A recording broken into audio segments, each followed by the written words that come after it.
On July 23rd, we are hosting quite an event at the Bell House in Brooklyn, and you can get your tickets now. Eliza and I will be joined on stage by some of the food world's most interesting figures, including Haley Catalano and Chuck Cruz, and the one and only Padma Lakshmi. We will talk about summer cooking and some of the big topics of the day. The event will also feature a live taping of Bon Appetit's Bake Club with Jesse Shepchek and Shilpa Uskokovic. That's Haley, Chuck, Shilpa, Jesse, and Padma, all appearing on the Bell House stage with Eliza and I. July 23rd is the date.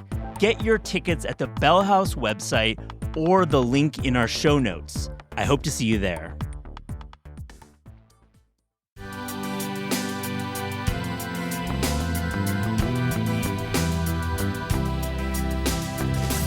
So it's a deeply rooted tradition which takes the shape of a Saturday candy or lördagsgodis. So every Saturday you get an allowance from your parents and then you're allowed to do what you want with that money, and most kids spend it all on candy on that Saturday. And then you can eat it all, but only on the Saturday. This is Taste. I'm your host, Eliza Barbanel. Leo Schaltz is a co-founder of BonBon, a Swedish candy store with 4 locations in New York City and a cult following on TikTok. The pick and mix bulk candy selection is entirely imported from Sweden, from salty licorice to sour strawberry cream skulls.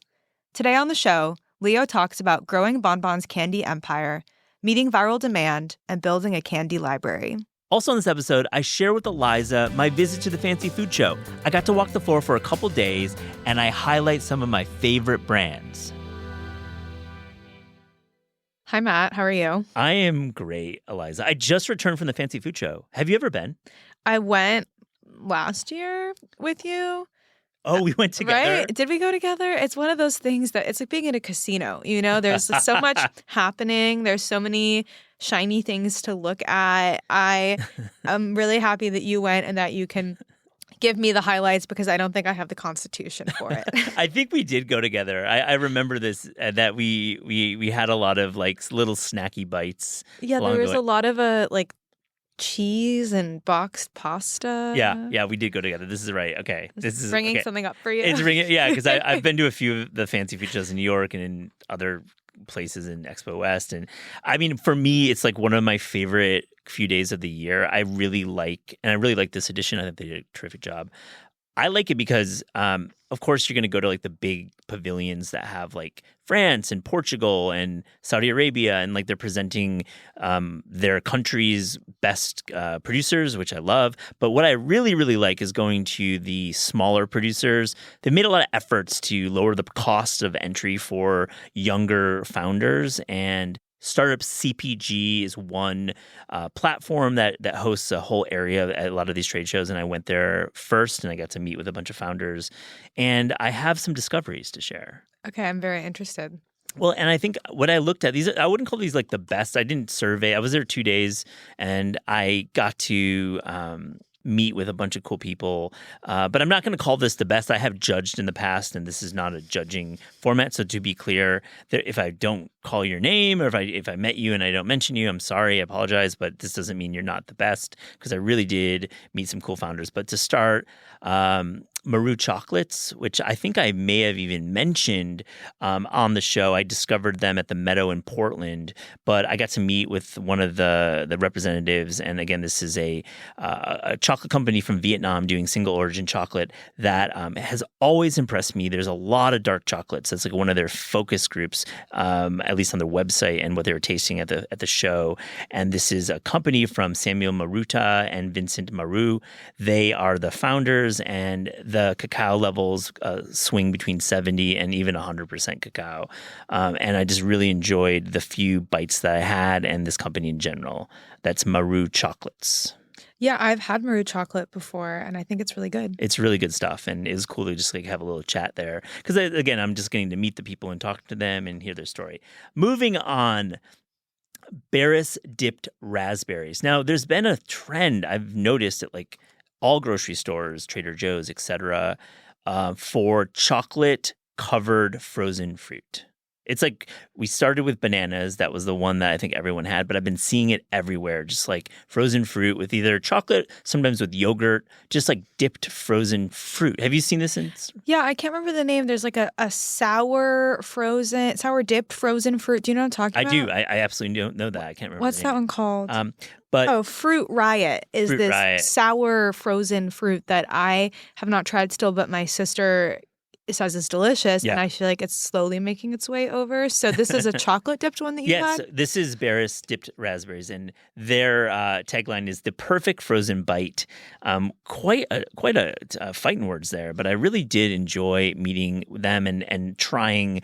What they're doing is Patagonian raspberries, and they're picking them at the perfect time and flash freezing them and dipping them in very good chocolate. And it's a single bite. The raspberry and chocolate pairing is classic and really perfect here. And I just really liked it. It was at one of the smaller, is a smaller booth in Young Founders. And I'd love to try it again and buy it. Definitely. Next one up, and I have followed up with these folks there, Gamza Foods. They are a company that just launched this year in, I believe, February. The founder's name is Sarah Huang, and what they're doing is Korean-style juke as an instant mix, and they're calling it savory instant oatmeal, but it truly is juke. And it's really good. First off, I really liked the samples they gave me and the taste at the booth. I went back and tried it at home. And I really like it. It's a blend of grains. It's quinoa, rice, and oats. And I think the macros are really something that a lot of these companies were leaning into. We're in the protein age, of course. So protein is literally on every packaged good you're going to find at the Fancy Food Show. So it's protein rich, gluten free, and low calorie. And in the mix, it's a cool combination. It's garlic powder, miso powder, tamari powder, coconut sugar, some seaweed, some furikake, sesame seeds. Really nice, savory breakfast if you're into that. And I am. So it was nice to see those founders. Yeah, I honestly feel like that would be really fun to bring camping. Yeah, it's great. Right. It's like one of those things that if you are in a hotel room and traveling for work and you want to have like a really a savory breakfast before your busy day, it's great. But camping would be awesome. Yeah. Or just at home if people want to just get right to it. Yeah, definitely. It's definitely a need. I think savory oatmeal is clearly a trend. I saw a couple versions of it on the show floor, and reading Andrea Hernandez in Snackshot, she writes about it a bit as well. So it's Gamza Foods, and they have I'll be linking to all the companies in our show notes, so you can check out their websites or Instagrams and link with them if you want to buy any of these products. My next one is a brand I'd read about on Emily Sundberg's great Substack, Feed Me. It's called Rotten Candies, and they are firmly taking on Nerds clusters. Big Nerds is being taken down by this upstart brand run by Michael Fisher. And their whole promise is basically, we're going to do Nerds, but it's better for you nerds. 70% less sugar using fruit juices, fruit powders, and allulose, which is a non-artificial alternative to sugar found in figs and raisins. So the macros are quite interesting. But really, what you're going to see if you go to the Instagram, and you should, the branding is so on point. Yeah, I've seen the packaging before. It's this kind of like freaky punk rocky vibe. It gives Garbage Pail Kids. Yes. Pretty much. That's exactly. It's punk, it's Garbage Pail Kids, it's wild art. And actually I talked to Michael, and I was like, so what's up with your artist? Like, is he on staff, her on staff? Are they on staff? And is it something that you are going to evolve and do merch? And he was like, yeah, we have a couple of illustrators. We're good. I didn't go anywhere with that. Because I think about like Fishwife, for example, like they have like one artist who does all their stuff. And it's like, wow, that's like such an important part of your brand is this artist. Mm-hmm. So, but it's iconic at this point on the floor, seeing Rotten out there, this better for you candy that is not boring. It's anything but. And I brought back a couple sample packages for my niece and nephew, and I wanted to see what they thought. And they're big Nerds fans, and they were like, this is good. So they're the true taste testers. Were they like, this is good, or were they like, this is good? Well, we have a joke where Isaac, my nephew, will be like, this is interesting. Yeah. he gets it. He totally gets it. As a very interesting thing, as a side note, I read a story when I was researching their company that Nerds clusters are starting to be embraced by the running community. Because you know those goos that they give you at marathons, and it's like this, like you need to have a goo if you're gonna run. they've like figured out that a Nerd's cluster is the same macros as a goo or very close to it. That's so wild. So like that's an aside. I found that very interesting to prep for this. So yeah, the Nerd clusters community, and I'm sure. So I think rotten candies maybe will have a running community. Moving on. Another cool product that I think would be great for a camping trip is this freeze-dried soup brand called Long Weekend. They launched at the show, so they're very new.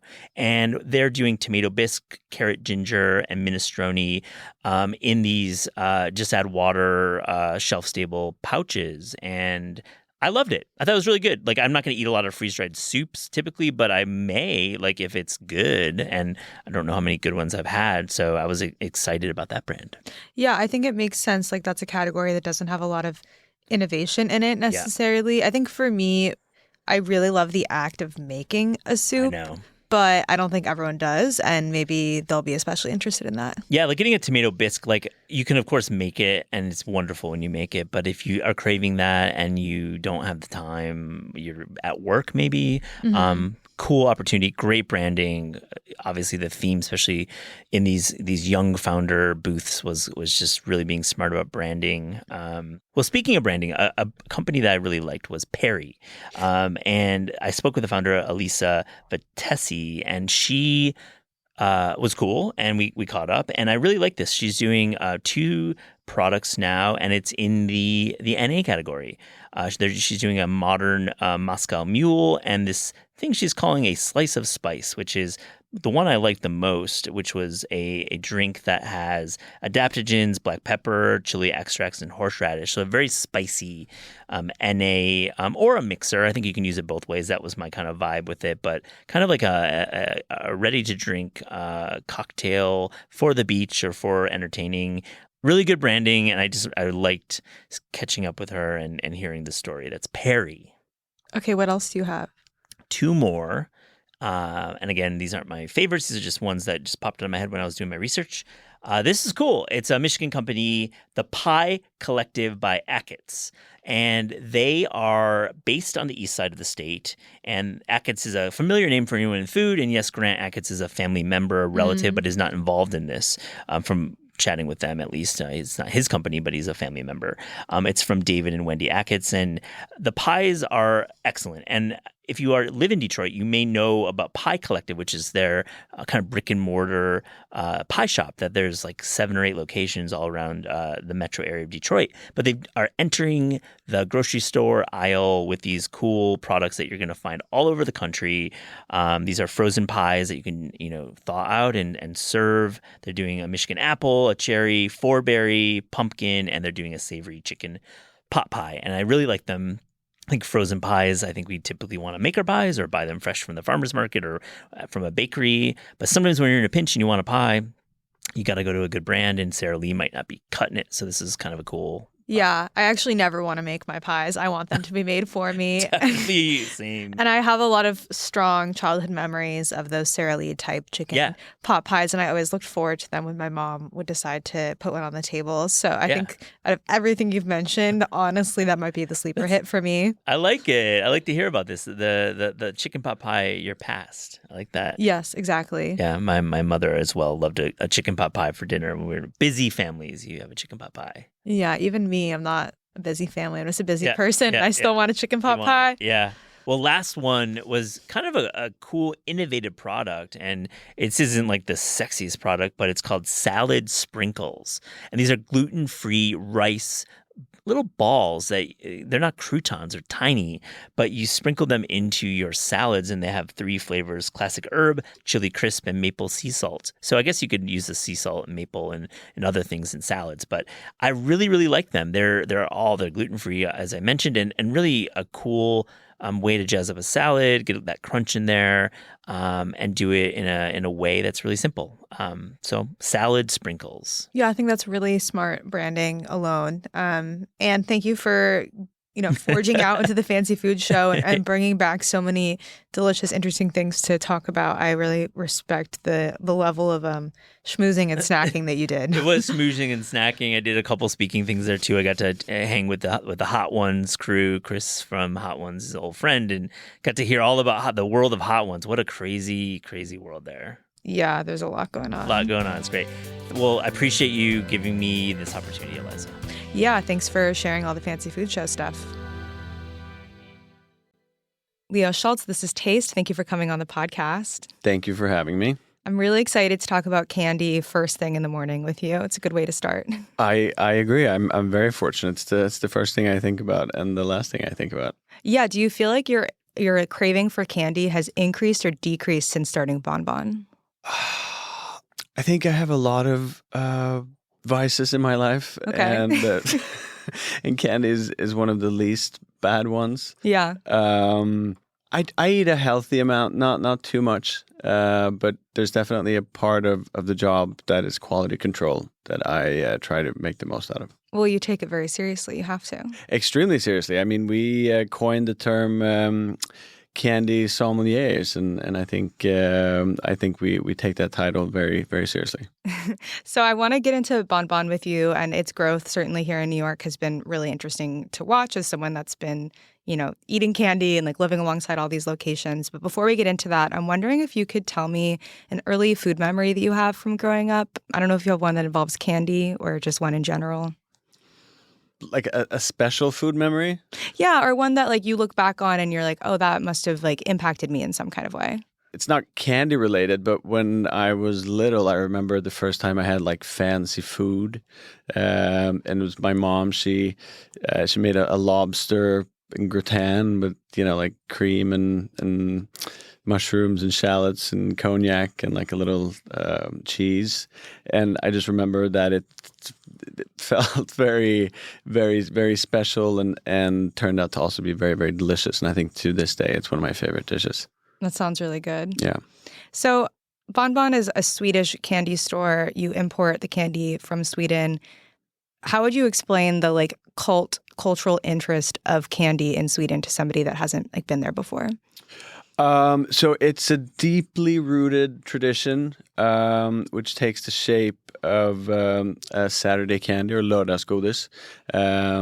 So every Saturday you get an allowance from your parents, and then you're allowed to do what you want with that money. And most kids spend it all on candy on that Saturday, and then you can eat it all, but only on the Saturday.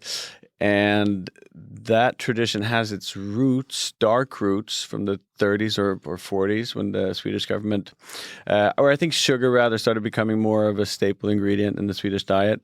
And then having, universal healthcare, universal dental care, it was important for them to find out what did the least and the most amount of damage to your teeth. So they ran experiments at mental institutions, unfortunately, and then concluded that it was less bad for your teeth to only eat candy once a week as opposed to spread out. So they then started promoting the idea that, start a family tradition. So if you go to Sweden, you can't walk into a grocery store without seeing sort of the dedicated pick and mix candy aisle.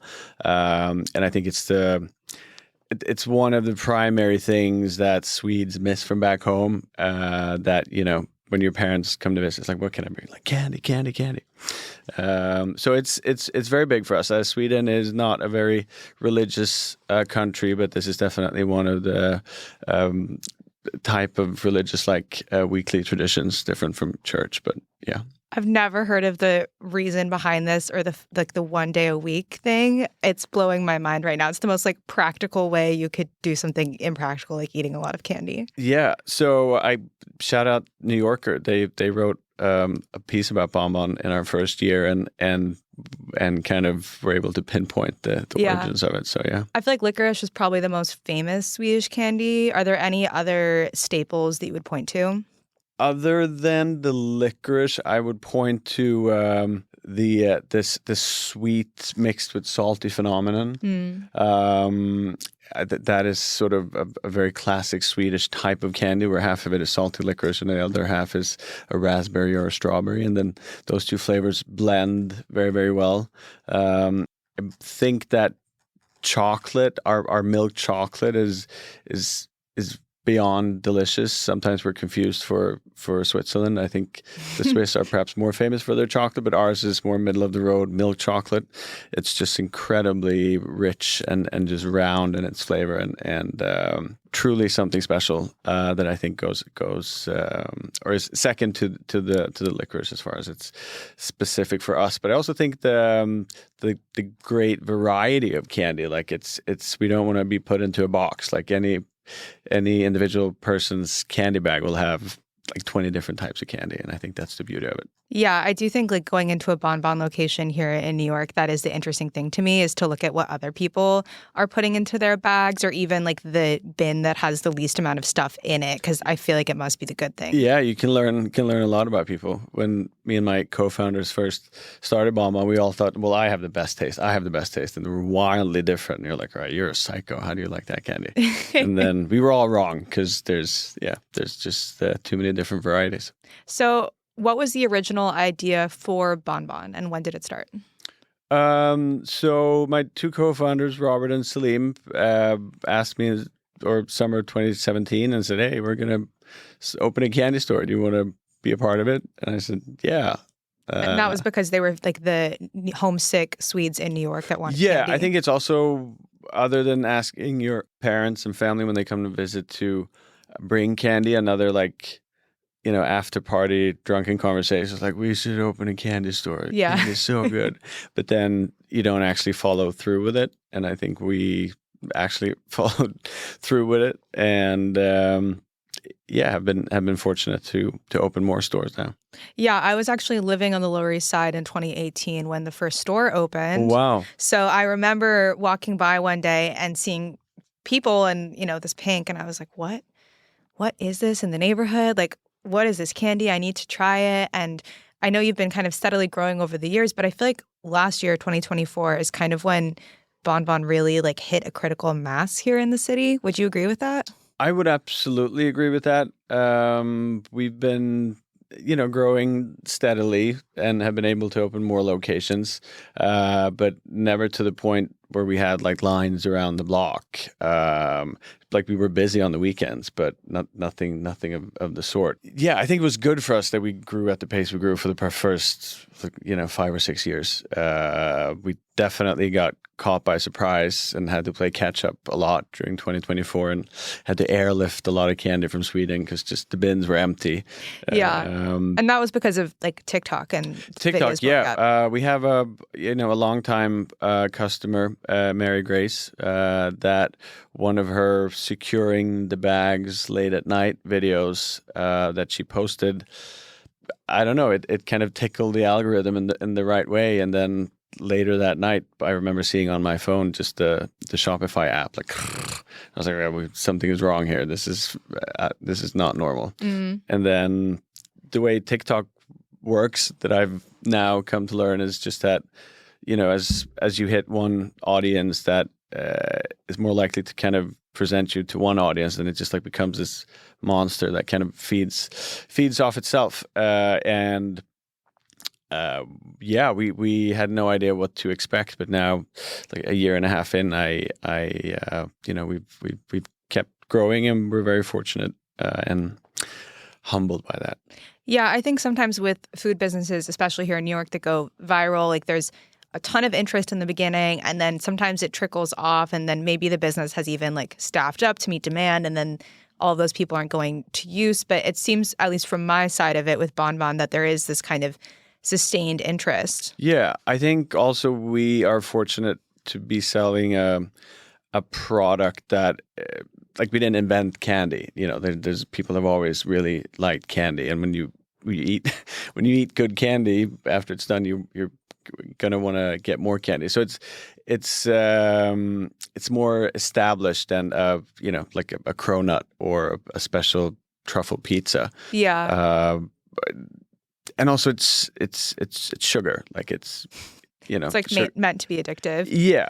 Also, like, it's such a customizable, like the fact that people can seek out, like I've seen videos of people looking for a specific kind of candy that they've seen online, but the fact that you can like make your own bag and that it's priced by weight. So if you only want to spend a certain amount of money, like I feel like it hits a lot on that kind of affordable luxury, like little treat kind of dynamic. Absolutely. No, and that was conscious when we started the candy, that there was room in the space for a premium offering, number one, and an experience, number two, of making your own bag. It is fun, and it is fun to come into one of our stores and talk to one of our candy sommeliers and kind of help them guide you and introduce something new to you and present different combinations of candy and absolutely. I think that was missing, and I also think that's.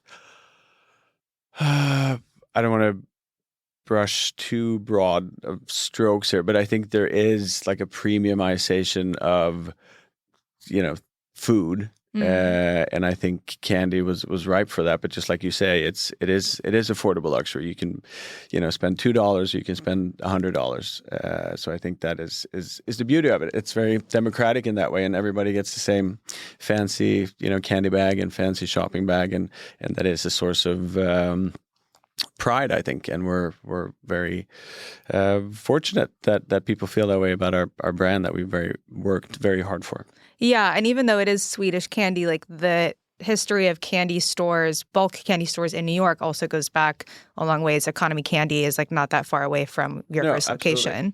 No, and this is a big country, and I mean, even with the success and the growth that we've had, since last year, I think we've really just scratched the surface as far as recognizability, or the size of the U.S. market.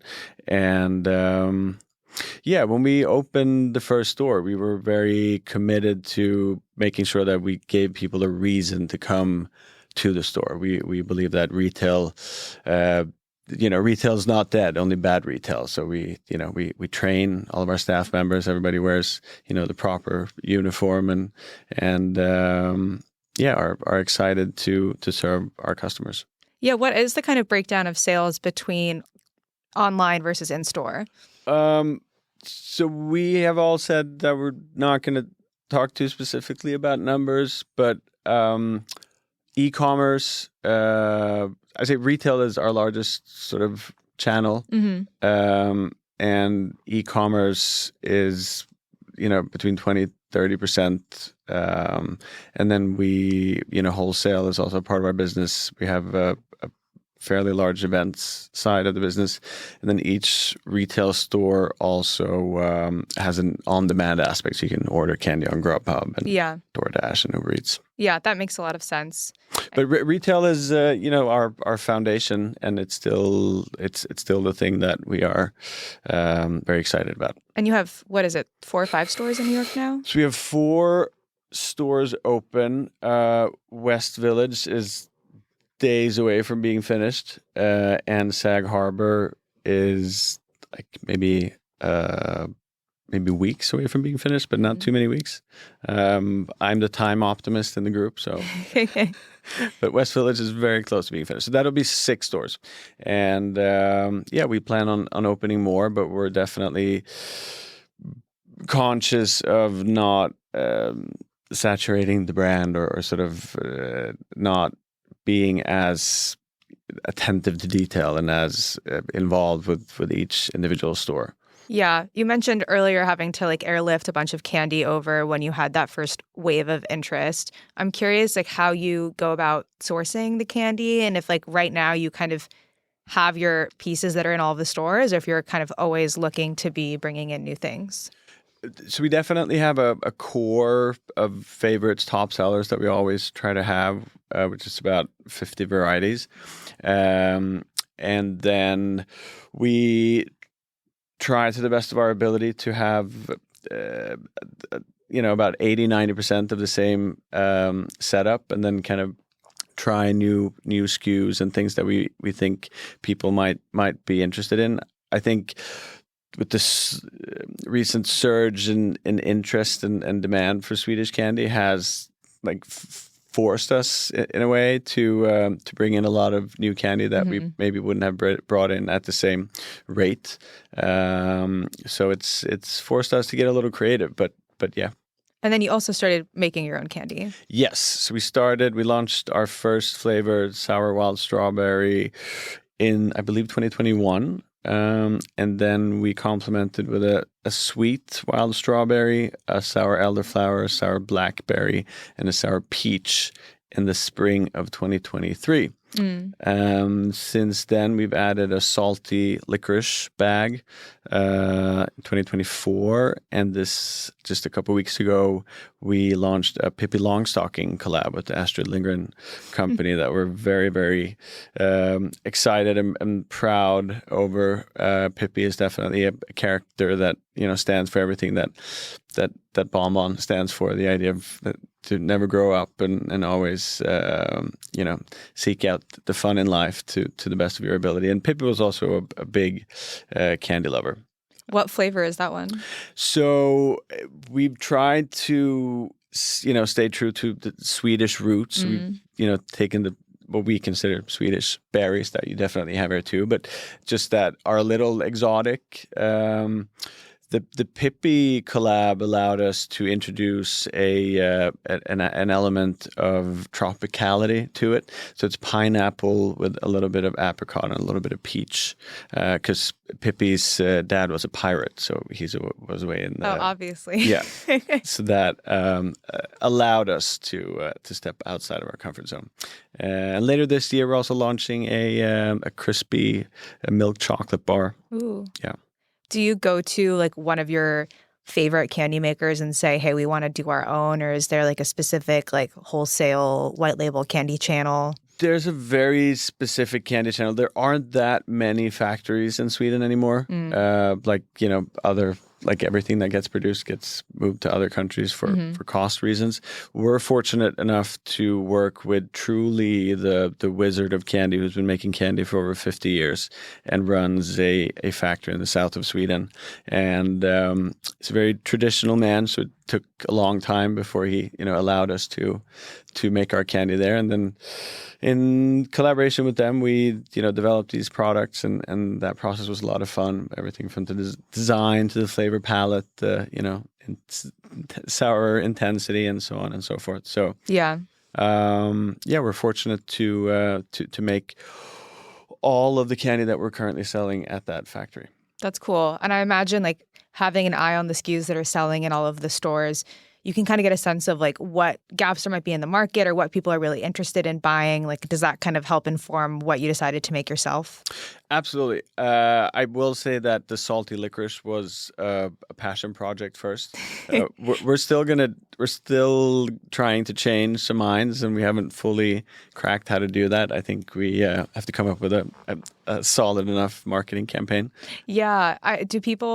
The people that buy the licorice in store, is it mostly like existing licorice fans? Yeah, I would say so. We, you can definitely find it in a lot of our, partner retailers that sell our product. But the candies that sell the best are the sour gummies. Yeah, I don't know if you've looked into this at all, but I've read a lot about how like the foods that people eat when they're very young, or even that like their parents eat when they're pregnant, like impact your own taste and flavor. So maybe you have to hook like the younger generation on licorice, and then they'll grow up and buy the candy themselves. Yeah. I mean, my son, who's 2.5, is obviously caught on to that his dad works at a candy store.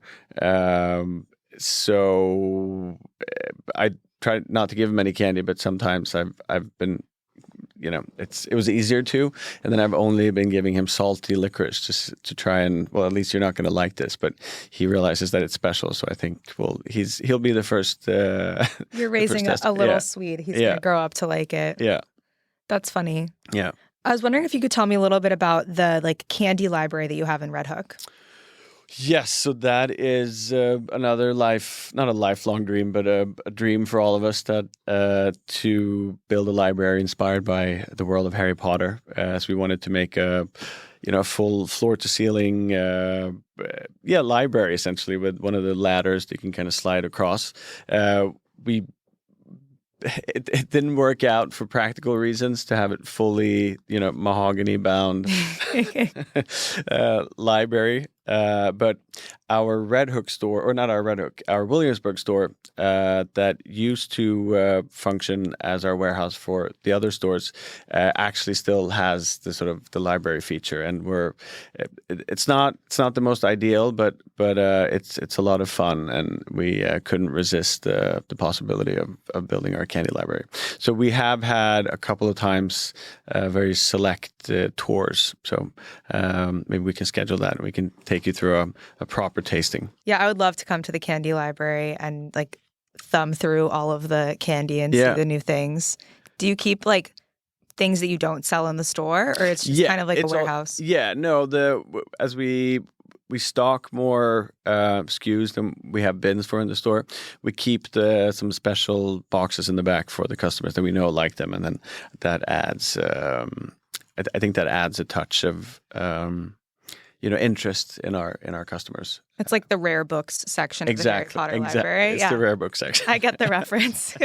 So talking about the fact that everything is imported from Sweden, obviously I think tariffs come to mind. Is that something that's been impacting the business?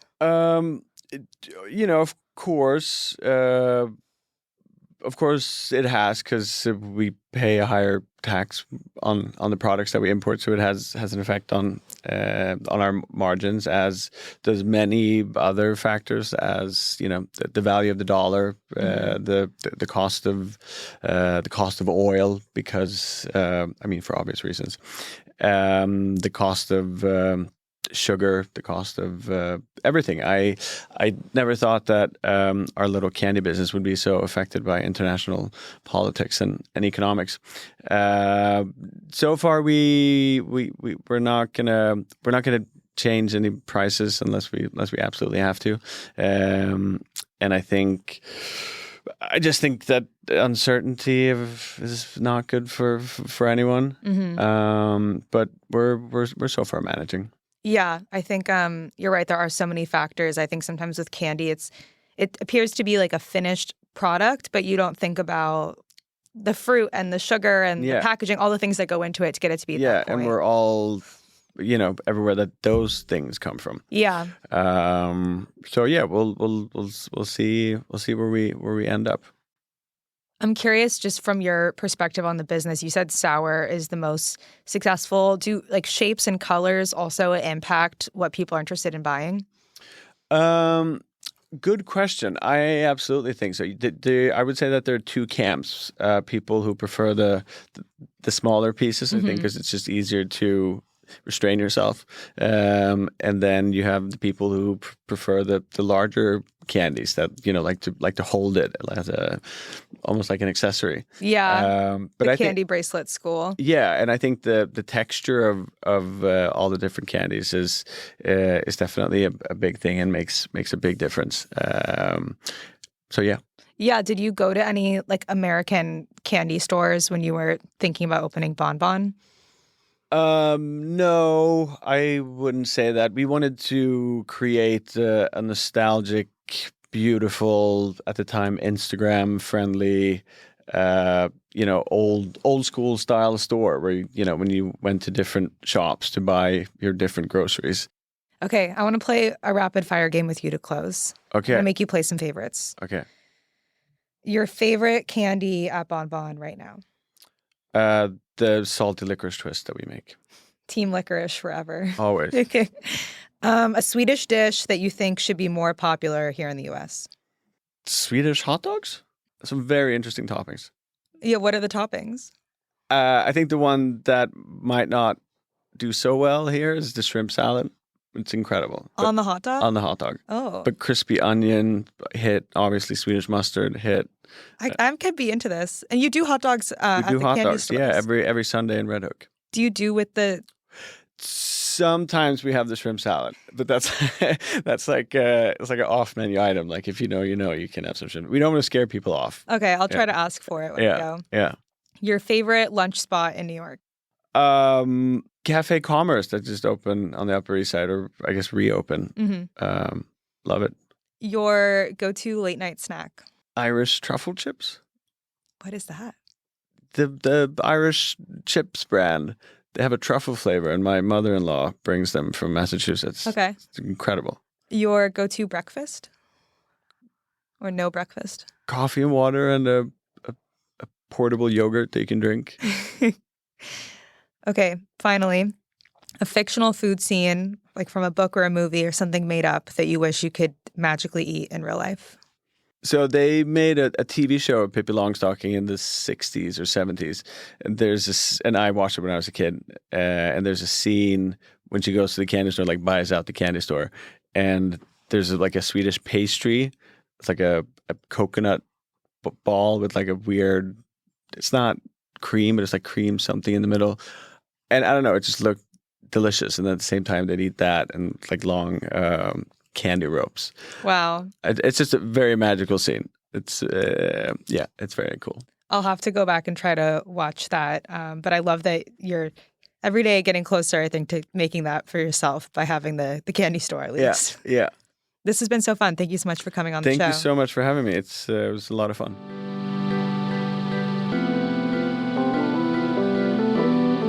This is Taste is hosted and produced by Matt Rodbard and me, Eliza Barbanel. The show is edited by lead producer Clayton Gumbert and supervised by Pat Stango, Director of Media Production and Development at Penguin Random House. Thanks to Shalia Harris and the production team at Penguin Random House. Theme music by Steve Rydell, logo and guest illustrations by Ellie Skurzat. Visit Taste online at tastecooking.com and make sure to subscribe to our newsletter to keep updated on all cool things in the world of taste.